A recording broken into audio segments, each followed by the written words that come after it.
Sulaymon payg'ambarni bilasiz, podshoh ham odamlarga, ham jinlarga, ham hayvonot va parrandalarni podshosi qilib qo'ydi Alloh. Yana bitta Sulaymon bor ekan, hech biri ikki bo'lmas ekan. Sulaymon payg'ambar chaqiribdi. Bu yoqqa oting nima? Sulaymon. Shu nomimda ekansan, adashganmiz, mana shu govharni olgin. Bu juda qimmatbaho tosh. Bitta mamlakatni sotib olasan ham, ehtiyot qilgin. Hali govharni olib tomosha qilib ketayotgan ekan, qo'lidan bitta shu govharga ishqoz qush bo'lar ekan, shunda qo'ldan tishlab olib ketib qolibdi. Endi uzuvlarida hamma narsani ko'rardilar. Sulaymon payg'ambar uzuvlariga mundoq qarab, nima qilyapti ekan Sulaymon, boydimikin desa, yana gezarib qonni och yurganmish. Olib kelinglar. Qani tosh yo'qotib qo'ydim.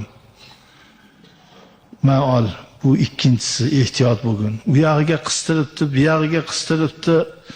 Bir suvdan o'tadiganiga to'g'ri kelib qolibdi. Og'ziga solib suvdan o'tayotganda bir nima bo'lib, ha degan ekan, og'zidan suvga tushib ketdi. Yana 5-6 kundan keyin uzuviga mundoq qarasa, Sulaymon o'shanda olib keldi. Mana bu oxirgisi, bu dunyoda o'zi 3 ta. Men 3-chisini olgan. 3-chisini ham bir sirg'anib yiqilibmi, bir nima bo'lib yo'qotadi. Oxiri qarasa yana shu chaqiringlar bu yoqqa deydi. Ey odammas, asl noshud ekansan. Men seni Xudo aslida seni shunday yaratgan ekan, men seni boy qilaman deb harakat qilibman. Yo'qol ko'zimga ko'rinma deb o'ribdilar.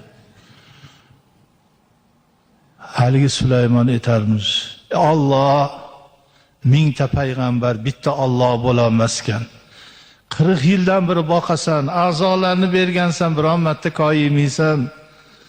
O'zingga ham sano bo'lsin. Bandang payg'ambaring 3 marta yordam berib yuzimga solib dargohidan haydadiya yig'lab bir joy kelib mundoq o'tirsa, daraxtni qovog'ida bir narsa yalt qilarmish. Borib qarasa, uchovini ham o'sha qush olib iniga qo'yib qo'ygan ekan. Buni Alloh berdi endi. Halini olib bir payt qarab qo'yishini oshitdan deb uzukka qarasalar, qasr qurdirayotganmiz bir shaharda, zo'r kiyim olgan. Darrov oldiga borib, ha Sulaymon desa, ha payg'ambar, Alloh berdi, uchovini berdi. Alloh bergani abadiy bo'ladi. Yopishadi.